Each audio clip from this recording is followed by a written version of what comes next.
Yo, this is MacPrayze. And the infamous His Pain. I'm not infamous, I'm sorry. This video is brought to you by Randy McNap Magic. Show to get all the naps out of your scalp.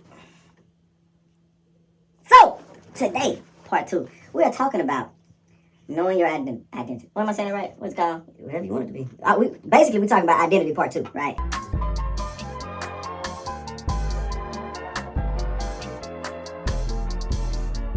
That's it. Identity part 2. So is identity, know your identity, does that have anything to do with identity crisis? Man, yeah. Okay, well, from last week, because we really jumped off the subject. Kind of screwed up a little bit. We kind of was, yeah, you know. I like it, the way we went with it, though. Okay. We really dug into the depth and the deepness of identity, so I feel it. Okay. I like it. All right, so the origin of this conversation comes from when we were having a discussion outside. Oh, you doing sign language? No, what you mean? I was trying to understand.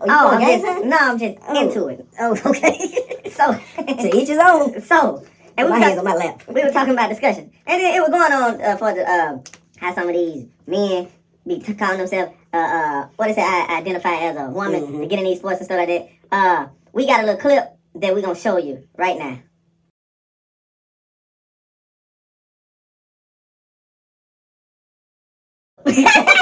So anywho, you want to talk about a little bit, man, what the discussion we had outside about the identity, like? Well, it's because you identifying based on how you feel, not on who you truly are. Like, feelings change. So how can you base your whole life on a feeling?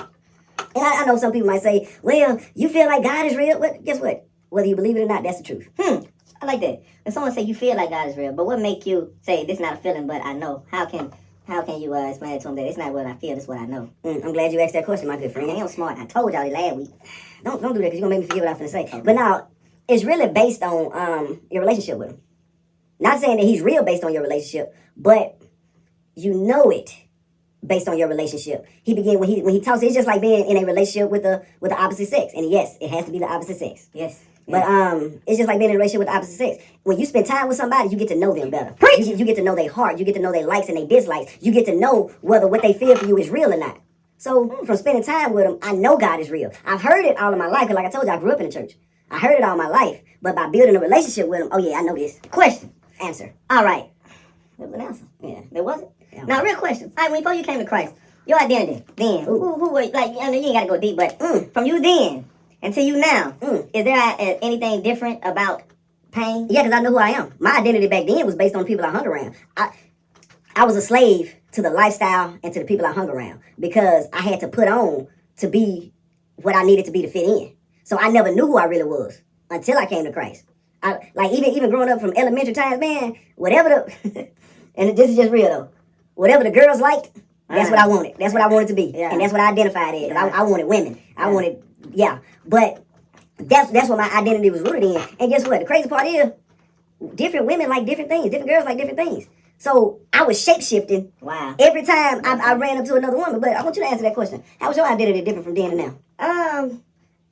I was more so being from the country, and you know, my family honestly was just like the poorest from his brothers, because you know, I mean, it's just what it was. When it came to school, and we're not having the clothes like you know the other folks got or the shoes they got, I tried to fit in so I wouldn't stand out. Oh, come on now. That was deep, man. You know, that was deep right there. Man, you got a shovel in your back pocket. You know, I was born in a lake. So, but that was my problem. I want to fit in, you know. Like we ain't have hot water and stuff. So I ain't want people to know that I was musty for 2 weeks and I didn't bathe for 2 weeks. So I tried to fit in and went into the bathroom at school and put some of their hand soap under my arms and it still didn't work. And I couldn't fit in because they found out that I was musty as a goat. See, you don't should try to fit in with folks, bro. Yeah, I just used to boil water on the stove and then put it in the tub. But see, the thing about it, that's why I got my feet boiled. I boiled it. We had a big old pot and filled it up with water. Yeah. And the tub had a crack in, you know, with a step. Well, some tub had a step. Yeah. And we had a step in, but with a step, it was a crack that went from this way that way. Yeah. And when I put the tub, the pot on the tub, because we had a crack in the tub sank. Oh. And the water dropped on my hand. Yeah, it shifted. Yeah, it moved. Yeah. And so the water dropped on my hand, so I dropped the bucket. I mean, the pot, and ran to the door, and the door was locked. And the door ain't supposed to be locked. So the water ran over my foot. That's funny, you ain't. Yeah, like somebody wanted your feet to cook. Yeah, bro. And then what happened to him? And then so it ran over my foot. Man, I can imagine. And I jumped from the door to the countertop. And bruh, I got pictures of it. Matter of fact, I wish I might can show you, but however, yeah, man, And how was you then? I was 12 years old, man. 12 or 13 years old, and I was crying. My mom said, "Eddie, we can't take him to the hospital. They're gonna take him from us." I was like, "Shoot, he might well. You ain't got hot water this time, God. Let me go. You know, better family than this." Nah, but yeah, I try to fit in, bro. I try to fit in, but then I use sports because I got bigger, and then I got bullied a little bit because I know that. a little bit, I don't know why. I don't know why I got bullied. Like, I was in the 7th, 6th grade. This boy was like 16 years old. He was supposed to be graduated. Was still in 8th grade. Oh, yeah. And I couldn't really do nothing. I allowed him to.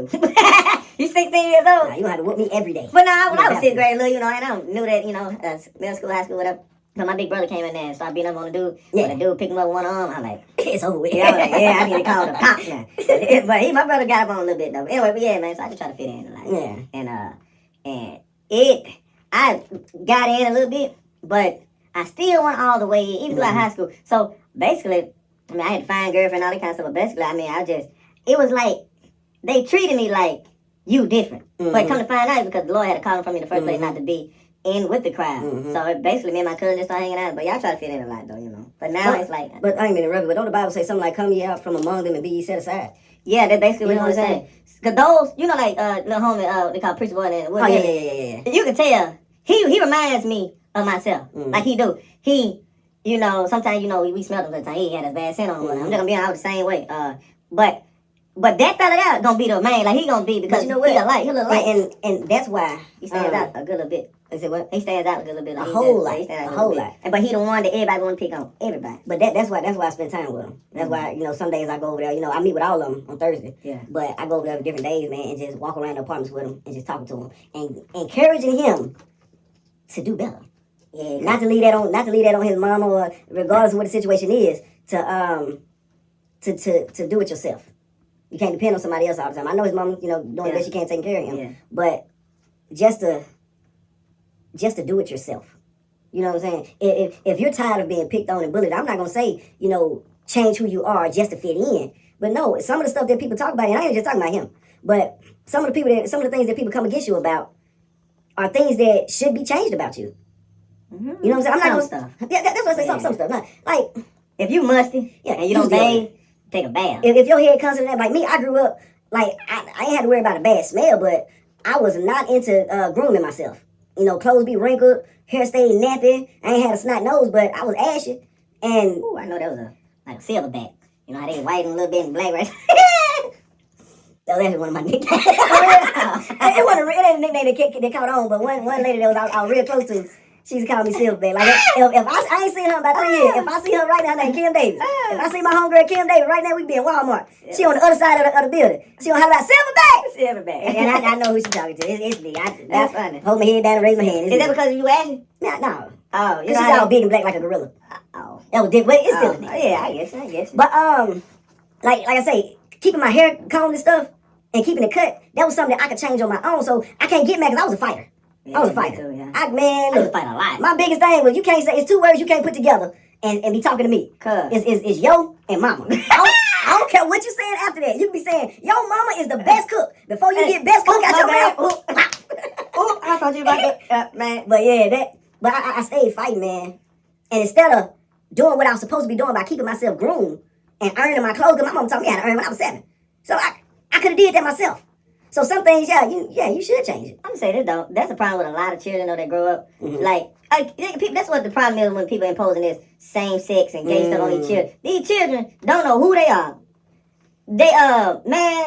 So you impose something on them, and then plus they might have had the clothes and this and that. They don't know about adulthood. They trying to find out who they sell. So that's why Jesus be wanting children, because they can be shaped, they can be molded, and a lot easier. Yeah, a lot easier. But at the same time, them children, they can get a hard heart real quick, fast, like way faster than an adult probably can. A child can hold something from when he was in elementary all the way to a grown up. Just something. And I remember, like the one lady was on Steve Harvey. She was still mad about something that happened to her 20 years ago about her getting picked on. Like, wow, and it shaped her identity to be, you could tell that she wasn't secure in herself because of that. So it's like, so when it comes to your identity, what Jesus did for me though, when Jesus helped me break the yoke of being a people's person. Yeah, people pleaser. Yeah, people pleaser. Yeah. You know, trying to make the crowd laugh. I was that fella. I was the one at the party get the drunkest and go jump in a pool from off a tree or something like that. Like for real, that's me. I'm the one that didn't want the party to stop. Had all eyes on me, you know, because fulfill me and love me. You feel accepted when all the attention was on you. Yeah, I feel that. Now I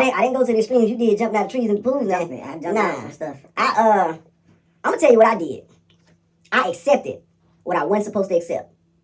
Like certain people will talk about me, and I be in their faces, they friend, being loyal to them, and they talking about me. Yeah, I know he called me a Jamaican Rottweiler, but I ain't gonna lie, that was funny. I was a senior in high school, bro.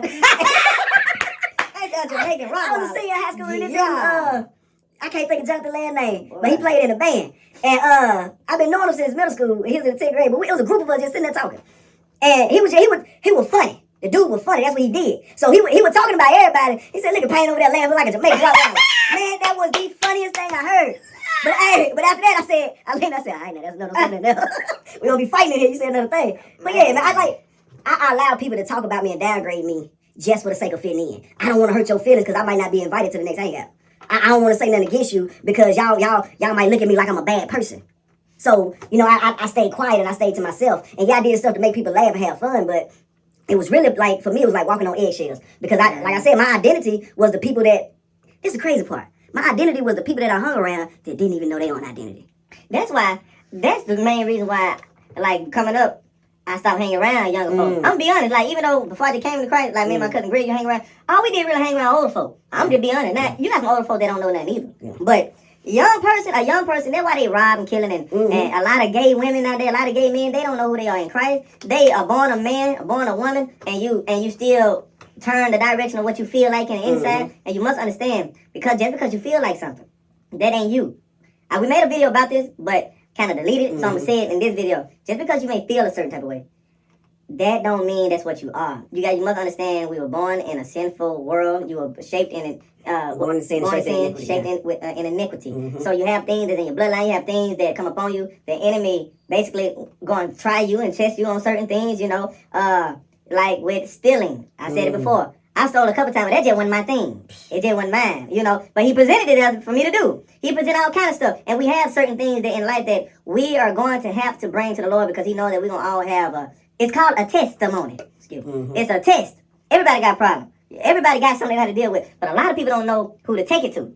They don't know how to take it to Jesus. That's deep. They don't know that. So you can't blame a lot of folks, but you got some folks that do know. And it's some folks mad with daddies. Like some dude that turns whatever. Some folks be mad with their daddy. Some folks ain't had a daddy. Some folks had daddy and still turn that way. So it's different reasons, but out of all of them reasons, if you want to change or if you don't want to be that way, Jesus, and this I ain't trying to be cliche because he's real, he's God. He is the one that can take away all sin, all addiction, all problem. Because we gravitate to certain things and that shapes us and changes who we truly are in Jesus Christ. We are kingdom citizens. What they say, a royal priesthood. That's what we are. But you know. Man, I like what you were saying, man. That's deep. And you brought something to my attention, man, that I really want to speak on. That's why it's very important, because everybody, like he say, when you're going through that, take it to Jesus, 100%, I agree. But everybody don't know that, and especially young kids, they don't know how to do that. This is why, though. They don't have the examples. They don't have the examples. So, and then a lot of times, mama or daddy is the one that hurt them, or the one that's not listening to them, so they can't take their issues to mom and daddy. They, like with, like saying, what I'm going to talk to you for? Yeah, you know? just like, I'm not just trying to put nobody out there, but just like Preacher Boy. Right. He can't go to his mom and dad and tell them certain things. He's so busy trying to impress them and keep them happy that he don't want to open up to them. He's a good dude, a good boy. Yeah, real good dude. But see, and I'm not trying to make myself sound better or anything, but that's the reason why I mentor the young men that I do. Okay. That's the reason why I do it, because I want them to see an example of how to be and what to be. The old saying says, a woman can't raise a boy to be a man, and I 100% agree with that. Why? I'm not saying that a single mama can't raise up a good child. Right. I'm not saying that. My mama was a single mom for a long time. My daddy is an awesome man of God, but he was in and out. But my mama raised me the best that she could. She did a great job. But it was still a part of me that I was missing. I remember being 28 years old, right before I went to jail the last time. Sitting in my house by myself, but I promise you, the only thing I ever told you this. I remember being 28 years old, praying to God, like, I want somebody to show me how to be a man. I want to know I'm not getting this stuff right. How do I get it right? I don't know how. But that's the reason why I mentor. If you know, go and show somebody else. Go and help somebody, because everybody ain't got somebody. Don't just be the awesome parent to your child. They got friends that are lost. influence them as well. I would rather teach my child so they can influence their friends instead of their friends that really don't know influencing my child. I want to spread the seed of God. I want to spread that to my child and my child's friends. You know what I'm saying? You know that where bullying them come from, because they got a lot of kids that don't even know who they is. Mm-hmm. So they pack together so they won't stand out, you know. Yeah. But this is part 2. We could go longer. I'm trying to keep this 20 minutes. We did. So this is part 2 to identity. We may do one more about identity, because nowadays, next week or next episode, we gonna get into this transgender stuff. That's what we're gonna really get in, because it's ridiculous. We're gonna have some clips for you. You know, you're not gonna put the video on this one. I might do that on the next one. Okay. On the next one. So man, this is knowing who your identity, finding your identity in Christ, who you identify, what you identify, you know, and it's supposed to be the Lord. So until next time. I look good in this black, like I did a push-up this morning. Look at that boy. Yeah, I'm swole. Go ahead. I'm listening, man. Do the thing you do at the end. So, before I was disgustingly interrupted, y'all, I am MacPrayze. And I am his pain. Until next time, y'all be blessed. Peace out.